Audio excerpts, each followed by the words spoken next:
Let's start with the session 2, disaster risk assessment process. The risk assessment, as I said earlier, is a function of hazard, exposure, and vulnerability, where hazard is the probability and severity of disaster events. Exposure and vulnerability goes with the consequences of the disaster events. So this is the step 1 for hazard assessment.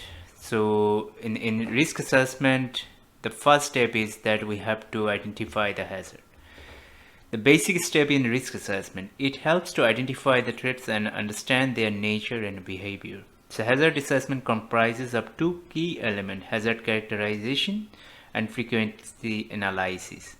In the hazard characterization, it's an in-depth study of monitoring hazard to determine their potential, origin, geographical extent, impact characteristics, historical nature, triggering factors, etc. Where in the frequency analysis, we can do quantitative or qualitative estimation of probability of occurrence and related to the return period. This is one of the example of hazard map with the return period of 50 years and showing that what would be probable flood depth in one of the areas. The step 2 is consequence analysis, exposure and vulnerability analysis. This step determines the elements at risk from a potential hazard and analyze their vulnerability. This helps us to understand element at risk, what are exposed to hazard, baseline data required. This is exposure, and identify why these can be damaged, destroyed, what make the exposed elements susceptible, and the root causes, which is called vulnerability. Element at risk, the exposure obtained by survey or by using records such as census data. If a measure of economic risk is required, then a value must be established for the elements. The major issue faced in this step is the lack of availability of data and the issue of data confidentiality. So this is one of the example of exposure map where we put up this building footprint in an area. Vulnerability assessment helps to identify the root causes of elements at risk and the reason why these can be damaged. Some specific hazard-related vulnerabilities would include vulnerable groups, social vulnerability, unsafe infrastructure, physical vulnerability, non-diversified economy, economical vulnerability, and deforestation, like environmental vulnerability. So these are two different buildings or element at risk, and which one is more vulnerable. So this is all depending on if we go with the physical vulnerability for flood risk, of course, as against to seismic risk, so the issue would be different. So we need to look at like what are the hazard we are looking at against which element at risk is vulnerable to what degree. Number 3 step is the risk estimation. So this is just a simplistic equation we put up. Actually, the major equation is a function of hazard, vulnerability, and exposure. Risk estimation involves the assimilation of the results of hazard assessment and consequences analysis to derive an overall measure of risk. Risk maps are maps that contain quantitative information on the risk and the impacts on people, property, environment, etc. The estimated risk can be derived from either quantitative or qualitative calculations and may be expressed among other ways in terms of number of fatalities per year or the estimated value of damaged properties per year. So on one of the example we can show, this is a flood map, hazard map with the extent of the flood, if you can see that with the color coding. Then we overlay the building footprint over there, so it's a element at risk which are falling under the hazard zone. And then once we use the damage curve, then we come up with like based on the typology of the building and setting of those buildings, how much of buildings are falling under the damage percentage, more than 80%, 50 to 80%, 20 to 50%, or none. So if you see like most of all the buildings that are falling on the risk zone are within that area where hazard is prevalent, which is actually more rational. So understanding risk assessment methodology can be varied from historical event hazard characteristics, hazard statistics, meteorological, geological, hydrological data, GIS, satellite image, scientific data, field survey, community appraisal tools, focus group discussion, etc. It requires partnerships between many stakeholders, including scientists, academia, government bodies, general public.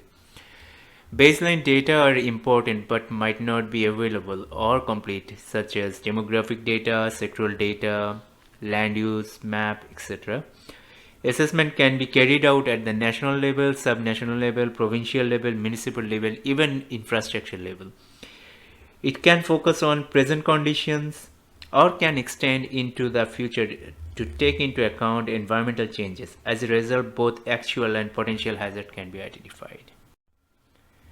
These are some of the examples. So this is a flood hazard assessment maps that we did in Timor-Leste, and which is being used by the government now. This is the flood hazard and exposure map based on that. And while we put up our flood map and exposure, as well as overlay the hazard with the billing footprint, finally we see the damages. So this is simplistic overlaying of different layers of maps to come up with the risk assessment results. And now we have a query like what tools are needed and who can do that. Of course, the tools are mostly the hazard analysis tools, GIS tools, and others. Along with, we will need so many multidisciplinary team,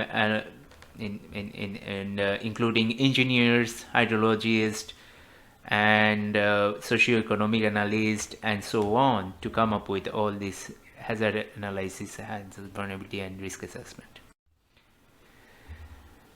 So on the exposure assessment, we need to do field survey to verify the present condition in field. This is one of the example I did in Timor-Leste in 2013, remember? So we have to go to sample pilot houses, pilot resources, and pilot built environment to get the information from the field to verify against our model and calibrate our model, vulnerability model, to run for that specific area. We need to also collect the existing damage information so that our vulnerability curves and damage information curves will be different or will be calibrated for that specific area itself. So this is one of the damage function sample example for flood. So while the water level goes up, the losses will be much more higher for different kind of buildings, like of course for zinc, clay, wood, bamboo, trunk, iron, or soil with the soil or tiles. The building will face more losses, while the concrete brick with concrete wall may face a lesser trouble due to the water depth. Of course, the building cost differs, so altogether overall damage will be different if we put it in terms of total cost. So this is one of the example using that curve, how we come up with these kind of flood risk assessment maps. Risk assessment for building inventory. So these are some of the functions that we developed, and also took this replacement cost from the country perspective to come up with overall loss in the GIS map.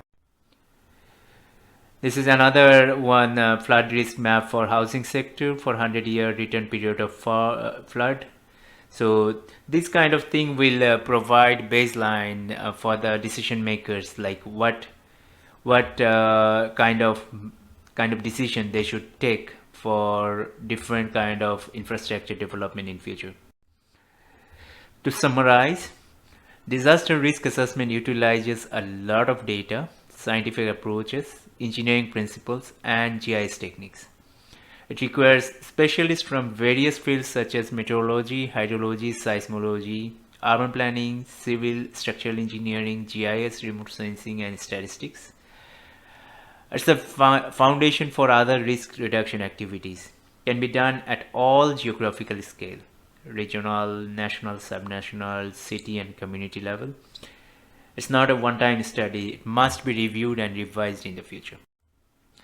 So risk assessment outcomes are coming up like this. I'm just showing it again. And then these are not the end game of this just a risk assessment. These maps must be used, which we'll be talking in the next session.